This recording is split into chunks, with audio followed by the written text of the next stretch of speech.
All right, loading back up on college basketball and the NCAA tournament. Tulsa World Sports columnist Garen Emig along with Bill Haisten. And we come at you with one Oklahoma team out of three still standing. Of course, it's the one everyone thought it would be.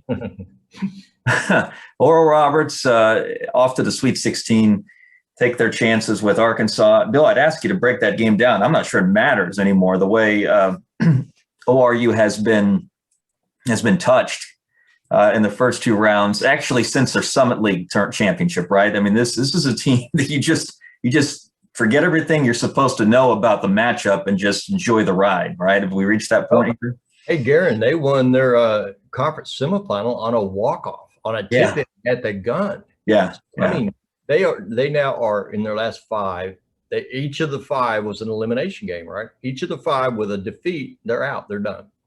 And so they are, 5-0 in those games, obviously. They won fairly comfortably in the Summit League quarters. Needed a walk-off tip-in by O'Banner in the semis.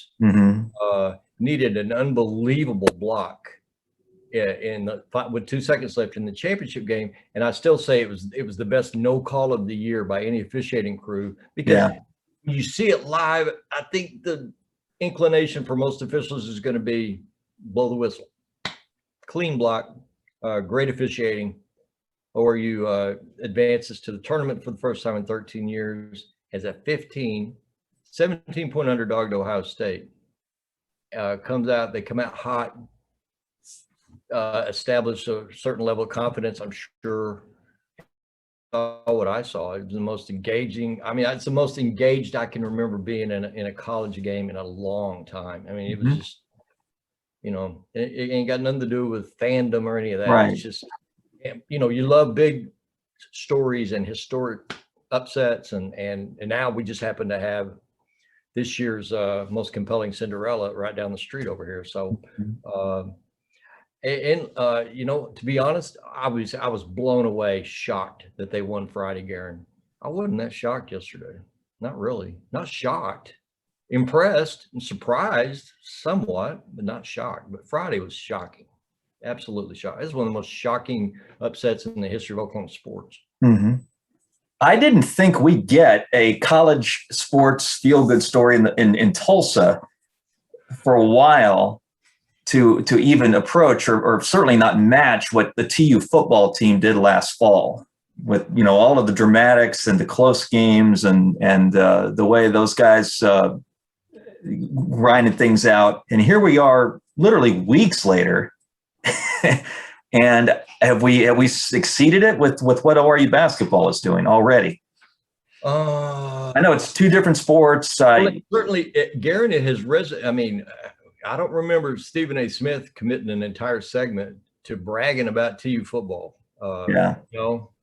Which I'm not saying Stephen A. is the barometer by which everything should be measured, but I'm just saying Stephen A. even went on for 15 minutes about ORU this morning. So, with regard to resonating nationally, I mean, what ORU has done has time will tell, but it's a great opportunity for ORU to kind of recalibrate where it is in this market, where it is in the mid-major picture, right? Where it is in recruiting. I mean, believe it or not, in the 90s, I mean, they consistently pulled. Now, granted, socially, society was different. Obviously, there weren't near as many entertainment options. People were much more willing and able, or much more willing, certainly, to go buy a ticket and go to events in the 90s than they are today. But I mean, they would very typically have a crowd of 6,000 or 7,000 at the Mabee Center for an ORU game. At the same time that TU was regularly playing in front of 7,000 or 8,000 at the Convention Center and then at the Reynolds Center. Right. So I don't know if we're ever going to see that again at either school, but this is an opportunity for ORU to take this off season, market the heck out of this, what they've done here, and maybe to go to a different place with regard to taking back some of that share of the market. But just as a likable, fun team to watch, right? I could say they've maxed their opportunity here, but I mean, Max Asmus is right. a really super talented, likable player. Kevin O'Banner is a stud. Paul Mills says they're the best middle pick and roll team tandem in that country. Of course, those are his guys, but like I said, I was blown away by Friday, and I wasn't really that shocked last night, but it's been a heck of a run so far. There will be people who will be shocked to see them beat Arkansas. I think what we've learned from this tournament over the years is that you get hot. It doesn't matter what number's next to your name or who's on your roster. You ride it as long as you can, and sometimes you ride that. It's literally weeks. And I don't imagine that if you're going to be shocked by a 15 winning a third game, you ought to know the history of the tournament. You also ought to know the fact that the Golden Eagles have already played these guys, Arkansas being these guys this season, right? In December, and had a double-digit lead in the second half in Fayetteville. Yeah, led by 12, led by 10 and a half, led by 12 early in the second half. And then Arkansas turned up the heat on the defensive end and got some layups and came back and then won by 11 eventually. But no, this kind of reminds me of '94, Tulsa and Arkansas played one of the just great games I've ever seen at the Convention Center Christmas week. Arkansas wins in overtime. They were matched again in the Sweet 16 in Dallas. And so there's a little bit of that going on.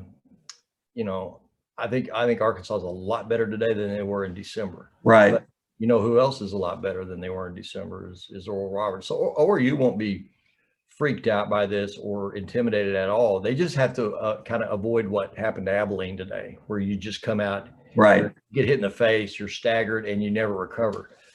I can see that happening. But as long as ORU takes these 4-minute chunks and just kind of hangs within 10 or 12, I mean, did you think they were going to come back and win when they were down in the second half last night? No, 10? That's right.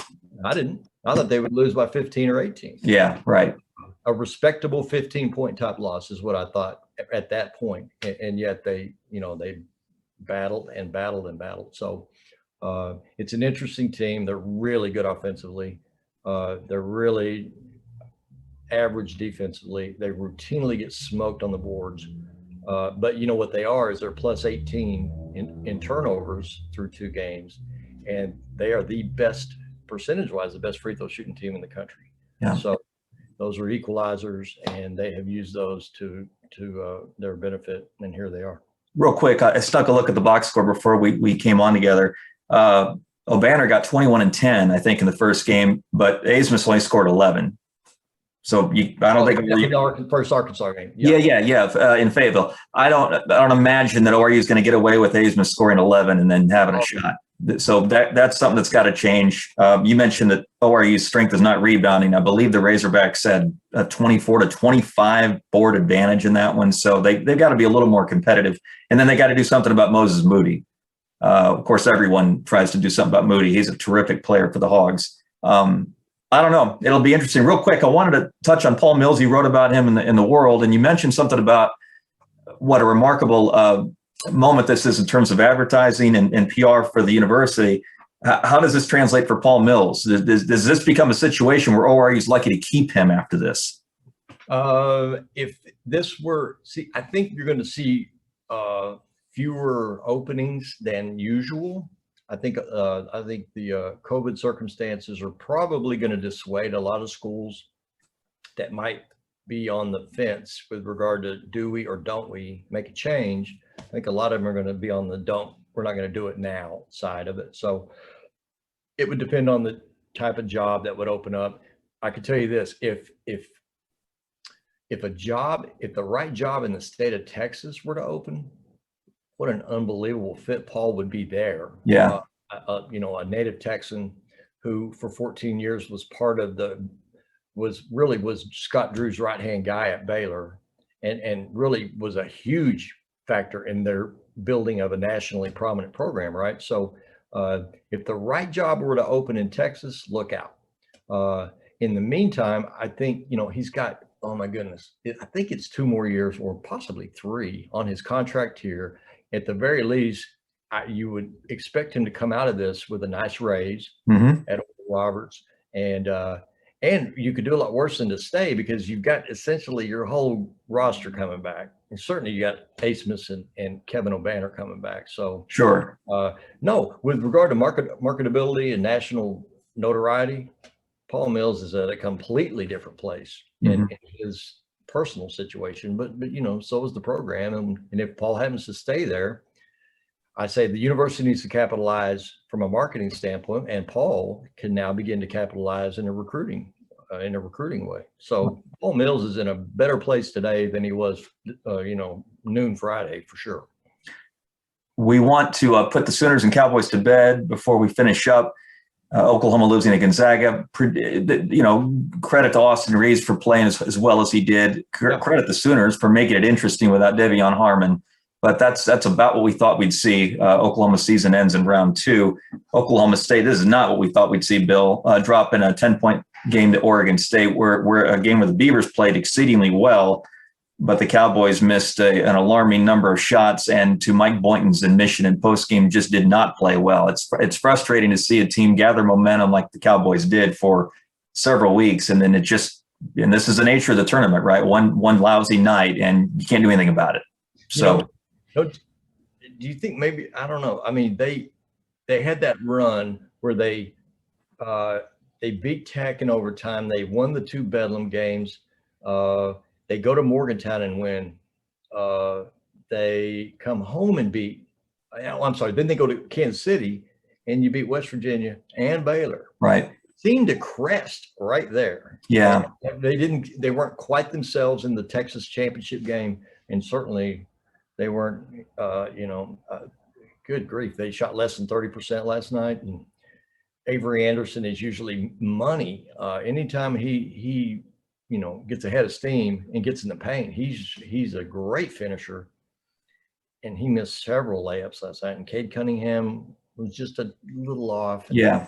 Oh man, it was kind of painful to watch, because you knew they were this close. Right. And Oregon State was just sharper, but no, for likely to go scoreless and for, it just didn't click. And if you're going to shoot 29%, you're not going to win. So it was an unfortunate. It was a really cool season for those guys. It was really, like I said, Paul Mills is in a different place professionally today. Well, so is Coach Boynton. Right. Without question. So he has positioned himself at a better place in his career now. So, and there's another guy who is due to have a meeting with the powers that be at OSU. Right.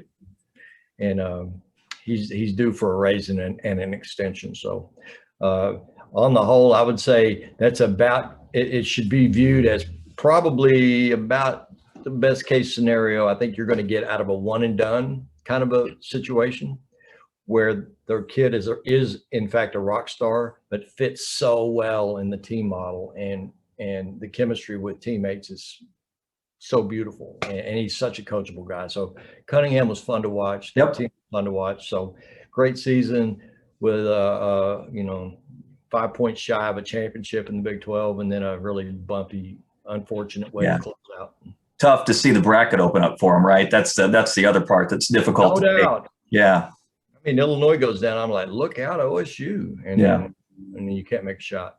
Yeah, and Oregon State makes everything, at least for a half. I'd forgotten about Maurice Kalu, the kid who was literally making everything he threw up, the former OSU player. I forgot about him until Mark Cooper texted, and I was like, oh, yeah. He goes 20. He had 15 and a half, I think, to really set the Beavers up.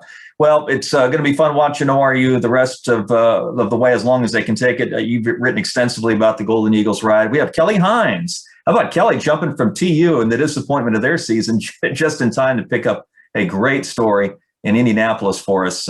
Props to Kelly and Frank Bonner, Eric Bailey covering the tournament for us up in Indy. So keep reading their stuff. Tune into us every week as we wrap up whatever's happening in sports. This week it was college basketball. For Bill Haisten, this is Garen Emig, and thanks for watching.